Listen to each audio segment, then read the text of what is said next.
So what is the mirror stage? A baby in the anal phase, that is to say, no longer identifying with the breast of the mother, but aware of a sense of difference between whatever it might be and that otherness which is out there. A baby views itself in the mirror. And, you know, I mean, maybe it views itself like this, right? It can only crawl, you know. It can barely touch its nose. It can't feed itself. And the actual nature of its body is still fragmented and disorganized. It lacks coordination. And, in fact, it lacks, in any ordinary sense of the term, uprightness. But, you know, let's say it's looking at itself in the mirror like this. And so, you know, what it sees is something like this. It sees, in other words, it sees something which is coherent, coordinated, and really rather handsome. Oh, you know, it says, wow, you know, I'm okay. And it acknowledges itself to be, it recognizes itself to be, it's the object of the mother's desire, right? That is the moment in which it no longer identifies with the breast, but thinks of itself as the object of the desire of another, because it's so pleased with itself. You know, somebody's got to desire me. You know, it's probably mom. You know, so there it is. And this is this is the moment of the mirror stage.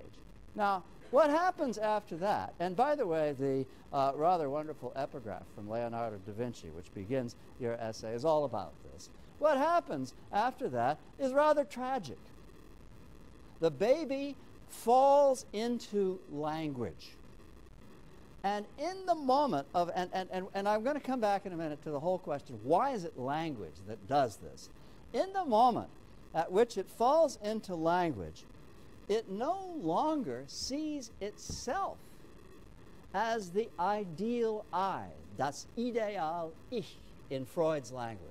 It no longer sees itself as the ideal I, but it comes into the recognition that it doesn't even have its own name, let alone an identity. It has the name of the father.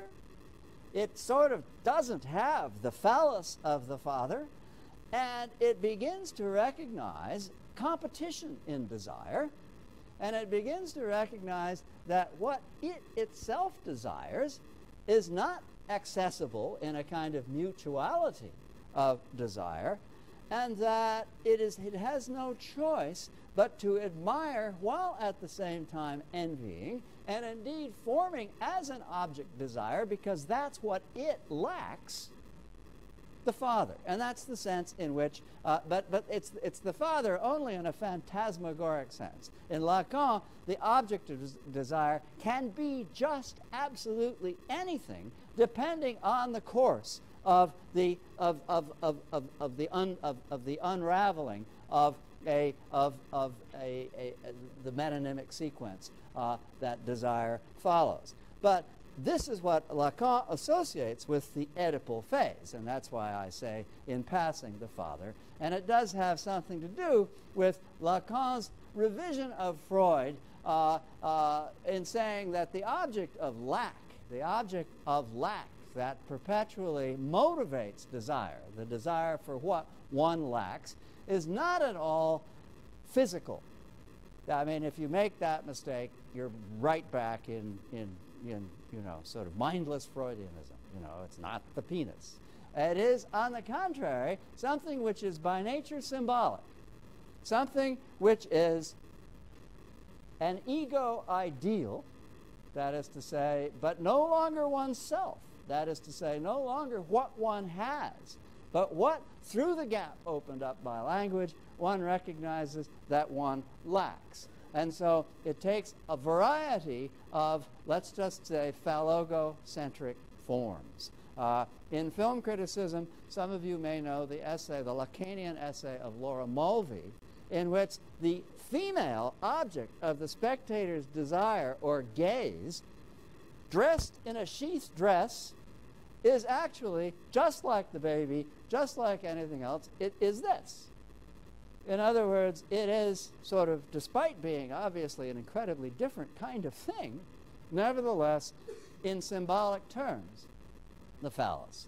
All right, now, so the question then is, why is it that it's language that does this? Lacan speaks of the impossibility of realizing an object of desire because the metonymic structure of desire follows what he calls an asymptotic course. Asymptotic meaning the line which curves toward the line it wants to meet but never reaches it. And there's a kind of an underlying punning sense in that word of the metonymic course of desire not revealing the symptom. It's asymptotic in that sense as well. The only thing that can reveal the symptom is those moments of quilting, the moments at the point de capiton when metaphor, as Lacan says on 2 different occasions in the essay, reveals the symptom. So this is what happens when you can't get ever, when you can't ever get what you want.